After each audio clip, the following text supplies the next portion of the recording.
जो रेटिंग आ गई world bank की, उसमें पाकिस्तान मजीद इम्प्रूव कर गया है और इंशाल्लाह और इम्प्रूव करेगा।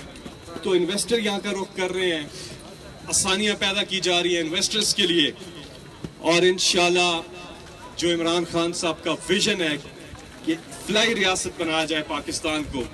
उस तरफ काम जारी है, सफ़र जारी है और मंजिल इंशाल्लाह करीब है। वहाँ पहुँचना है,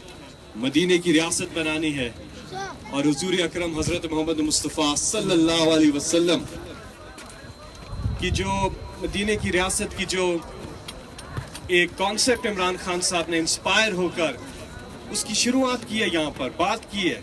उसको अब इम्प्लीमेंट कर रहे हैं और हम सब ने उसमें उनका मिल कर के साथ देना है।